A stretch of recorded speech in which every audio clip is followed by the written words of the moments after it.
Welcome to History Teller. Here, we explore the past to learn and remember. Welcome to today's Explainer, where we're going to dive right into a dark, chronological character study based on our source material. We're unpacking the historical building blocks that actually created a dictator. Okay, let's just get right into this. You know, history is rarely just a series of sudden, unexplainable events, right?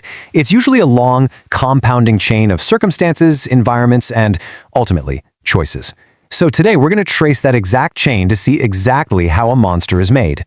We're starting off by looking at an innocent infant. Born in 1889 in a small, totally unassuming border town in the sprawling empire of Austria-Hungary. I mean, he basically represents a blank slate. If you were to look at this child, you'd naturally assume he was going to grow up to be just a decent human being, a totally normal member of society.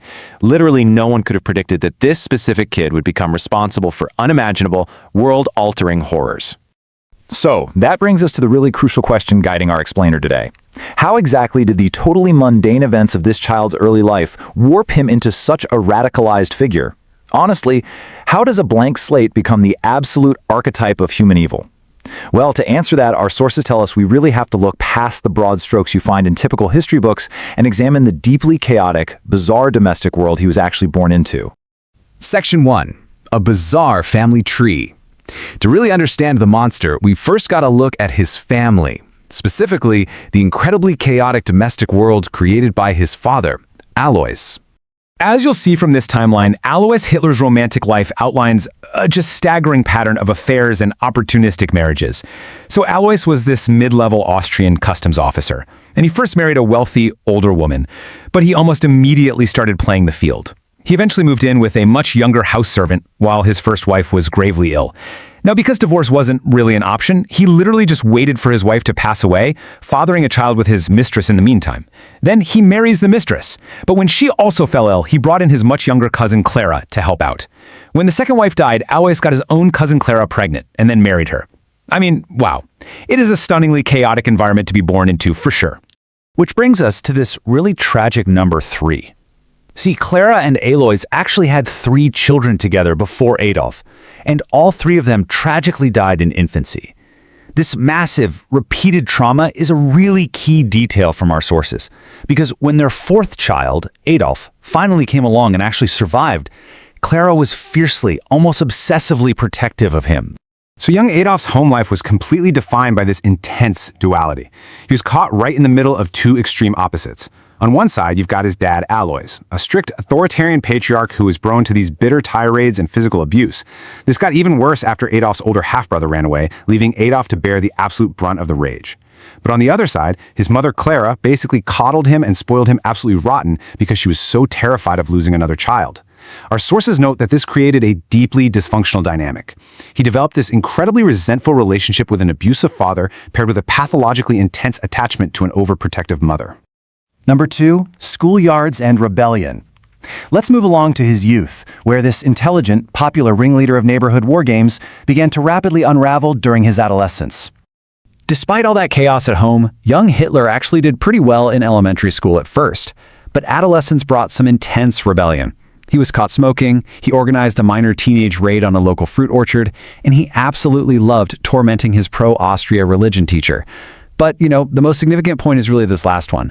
Because his abusive father was literally an Austrian public official, Adolf weaponized his teenage rebellion. He embraced fierce German nationalism, literally just because it was the ultimate, most painful way to defy and infuriate his dad. He was totally rejecting his father's entire identity. But then, right when Adolf was just 10 years old, a massive tragedy strikes. His beloved 6-year-old younger brother Edmund contracted measles and passed away. Edmund was actually buried in a cemetery right across the street from the family home. And according to the source material, this event triggered a drastic, undeniable psychological shift in the young boy. This once popular, smart kid becomes intensely detached. He's acting really strange. He was spotted out talking to trees. He would stay up super late into the night, just sitting on the cemetery walls, staring off into the stars. He lost absolutely all interest in religion, and his previously high school grades, they took a massive nosedive. And tragically, this complete withdrawal from his formal education only led to more severe physical beatings from his extremely frustrated father. Number 3, the drifter in Vienna. Eventually, he just drops out entirely. After refusing to take his final exams, getting blackout drunk, and literally wiping his backside with his school certificate to celebrate his quote-unquote freedom, a teenage Hitler drifted right into the next dark chapter of his life in Vienna. But before we really get into Vienna, you gotta hear this chilling observation from his only real friend at the time, August Kubizek. Kubizek noted that even back then, Hitler felt he was vastly superior to everyone else his age. He was incredibly quick to anger, really mirroring his dad there, and possessed a terrifyingly powerful speaking voice whenever he went on one of his signature rants. So the crucial takeaway here is that the temperament, the intense anger, and that superiority complex were already firmly in place well before the real hardships even began. Now this whole sequence just tracks his downward spiral into total destitution. First, his father dies of a sudden lung hemorrhage. Now this actually frees Adolf to pursue his dream of being an artist, but then he goes down to Vienna and just completely fails the art school entrance exam. Worse still, he rushes back home only to find his fiercely protective mother, Clara, dying of terminal cancer. Our source notes that the family's Jewish doctor actually said he had never seen anyone so utterly consumed by grief as young Adolf was. So, with his support system entirely stripped away, reality really sets in. He returns to Vienna, hits absolute rock bottom, and winds up living in squalid homeless shelters in his early 20s, just barely scraping by selling cheap painted postcards. And it was on these incredibly desperate streets of Vienna that his mind was truly poisoned. The source material explains that the city was steeped in anti-Semitism, led by a fiercely popular mayor at the time, Karl Lueger, who Hitler deeply admired.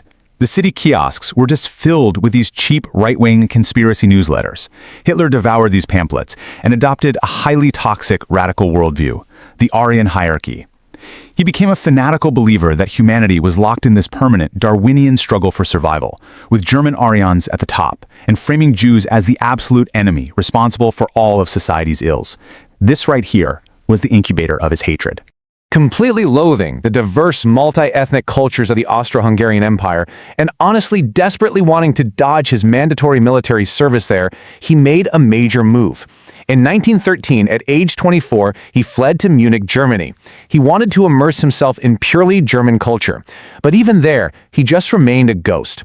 He was just a penniless drifter on the German streets for another whole year, until the world changed forever. Number 4. The catalyst of war. Now, what's genuinely fascinating about this next phase is how the outbreak of World War I in 1914 acted as the ultimate catalyst. It gave this drifting, angry nobody exactly what he had always lacked in his life: a rigid structure, a sense of brotherhood, and a really dark purpose. When geopolitical tensions finally erupted, he immediately volunteered for the German army, actively celebrating the start of the war. And surprisingly, despite the absolute horrors of the trenches, he actually thrived in the military structure. He served bravely as a trench messenger and even earned the rare Iron Cross First Class. But, his luck eventually ran out. He was wounded in the leg by an artillery shell in 1916. And then shortly after returning to the front in October 1918, he was caught in a British mustard gas attack. He was temporarily blinded and evacuated to a military hospital. While he's lying bedridden and blind in that hospital, devastating news reaches his ward. Germany had surrendered. They had lost the war. And as we know, the subsequent peace treaty was brutally punishing.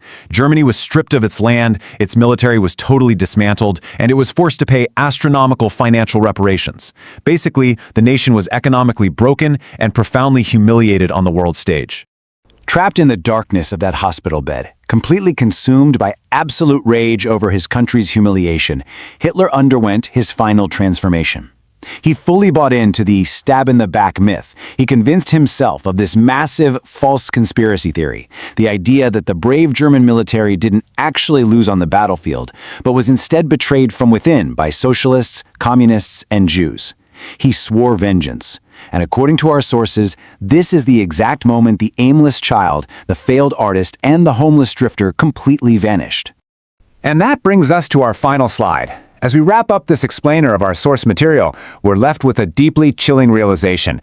The monster was fully born in that hospital bed, completely fueled by a deeply ingrained toxic ideology and absolute rage. The aimless drifter finally had his dark purpose. Which leaves us with one highly provocative question to ponder. How exactly would this incubator of hatred, now forged in the fires of a world war, soon unleash itself upon the rest of the world? Thank you so much for following along with this historical analysis today, and keep seeking to understand the root causes behind the events that shape our world.